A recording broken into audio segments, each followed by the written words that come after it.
So we're going to be looking at 7 bits of kit in total. 5 I consider as no-brainers, and the other 2 are going to be dependent on how you choose to bake your sourdough in the oven. But one tool that's really going to help you fine-tune your sourdough baking is a recipe calculator. And if you don't have one, then feel free to follow the link in the video description and get a copy of the one that I use to design all of my recipes. It's absolutely free.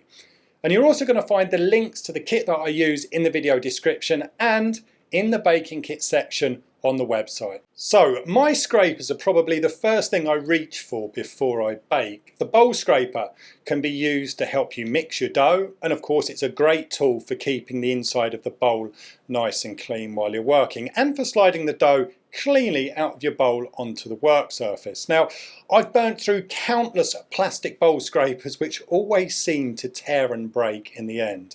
I'm currently using a silicone bowl scraper that feels like it's reinforced with some type of metal in the centre. It's holding up pretty well, but to be honest, I've come to accept that bowl scrapers just need to be replaced from time to time. Now, I use my bench scrapers to keep my surface nice and clean and to keep the dough in one mass while I'm working with it and moving it around. They're great for shifting that dough from place to place on the worktop and for dividing and shaping. The bench scraper quickly becomes an extension of your hand and you end up wondering how you ever baked without it. But make sure you choose a bench scraper that's got kind of a beveled edge. In other words, it's sharp. If you have a look closely, you'll see this one is beveled, but this one is blunt. Now, scrapers with a square blunt edge don't cut the dough cleanly and they feel dull and unresponsive when you use them. It sounds like an inconsequential thing, but it really makes a huge difference with feedback from the dough to your hand. Now, don't underestimate these tools. They look simple, but they certainly improve my baking workflow. Now, of course, you can use anything you want to mix your dough in as long as it doesn't leak, but choosing a good mixing bowl is going to make all of the difference to your baking. My bowl holds about 3 litres of water when it's filled to the top, and that's enough to hold a double mix of sourdough that totals 1,600 grams. That's enough for 2 loaves.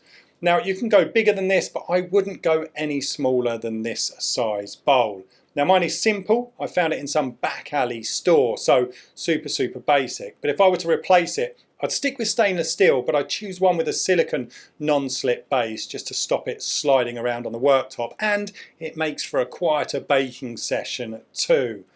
Try and find a bowl with graduated measurements on the inside. You know, these are really going to help when you're monitoring to see how much your dough has increased in volume during the bulk fermentation period.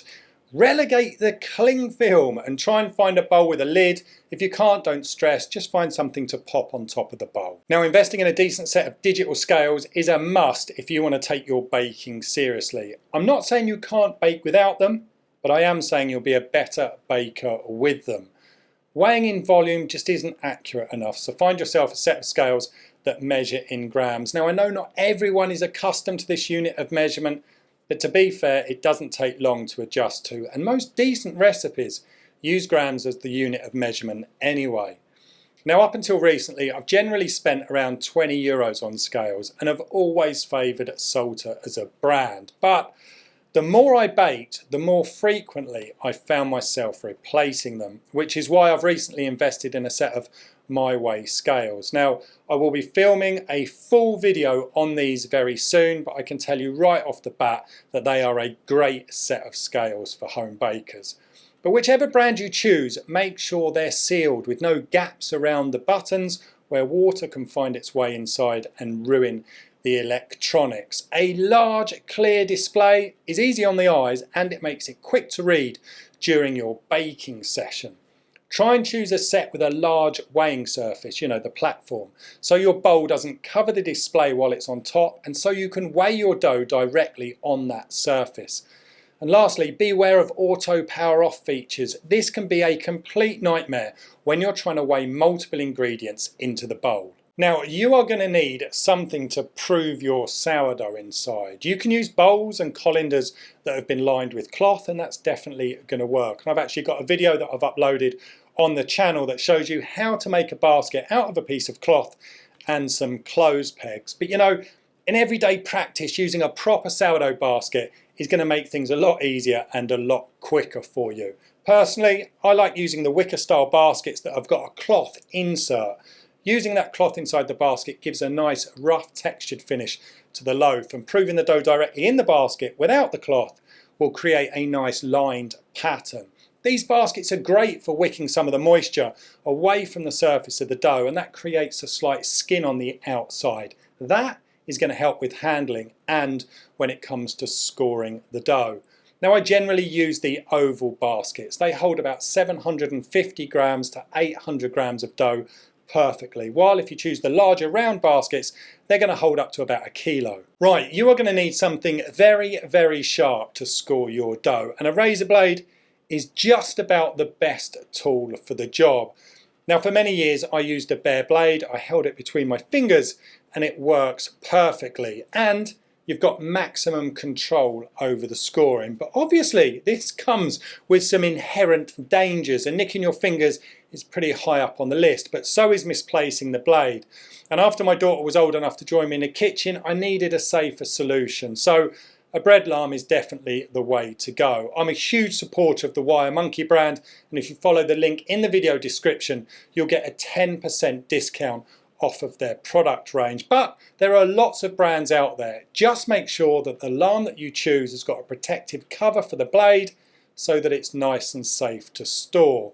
The alarm should fit your hand really well, and when in use, enough of that blade should be exposed to make the scoring nice and easy. Now, a baking stone or a baking pan definitely isn't essential to baking great sourdough, but they'll definitely make your baking workflow a bit more pleasurable, and they can assist with oven spring. Now, I want to impress on that. They can assist with oven spring, but you'll need to make sure the dough's been fermented and proved correctly first. These tools aren't a magic cure for mistakes made during the process. Remember, you can bake great sourdough successfully just on an oven shelf without any fancy equipment if you've got that baking process dialed in correctly. But if you cock that process up, then no baking stone or baking pan is going to save it. Don't buy these thinking they're a magic fix if things are going wrong. Invest your time in the process instead of putting your hand in your pocket. Now, I use a baking stone that I had made to fit the size of my oven shelf. It's constructed from lava rock from Mount Etna in Italy, but beware. If you're ordering these online, I've had a dreadful experience with 2 of these stones in a row arriving damaged, and a supplier who wasn't very interested in taking responsibility. The stone is great for baking multiple loaves together or in succession, and that large surface area means you can bake pizza and flatbread easily too. It's definitely a versatile bit of kit. But another fantastic option is a baking pan. These typically have a shallow base to make loading that dough nice and easy, and then you've got a lid that drops over the top. Now, my choice for material is cast iron, as it can handle really high heat. And while I use my stone for baking multiple loaves, I use the Challenger pan when I'm baking 1 loaf of sourdough at a time. And it's also great for some other baking applications too. I'll have a full video on that coming very soon. But Dutch ovens, they work really well too. They're not quite as easy as a baking pan to load. And as I mentioned before, if you get one of these, make sure the materials that are used to construct it can handle high heat. Now, if you're going to be loading your dough into a baking pan or onto a baking stone, then a baking peel is one you don't want to miss out on. Now, there are plenty of these larger peels available on Amazon, and if you're going to be baking pizza, then they could be the right solution for you. But I've got to admit that I've had the best success making my own peels, and I've done that out of offcuts of thin ply from the DIY store. I prefer working with a thinner peel so I can kind of pinpoint where I load the dough onto the baking surface, and it allows me to move individual loaves around without disturbing the one next to it.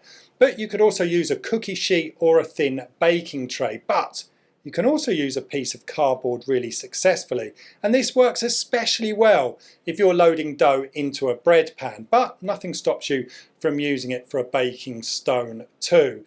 This is an area you can get super creative with. I've actually made my own pizza peel that was exactly the same size as my baking steel so that I could maximise every last centimetre of the baking surface. So kit yourself out with scrapers, a good mixing bowl, digital scales, a proving basket and alarm, and you're going to be set with the basics. Add the baking stone and baking pan and a peel to the mix, and you've got yourself a very nice sourdough kit.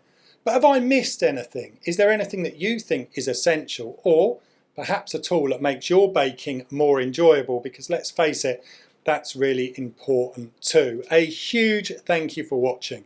We'll see you again very soon. Stay tuned.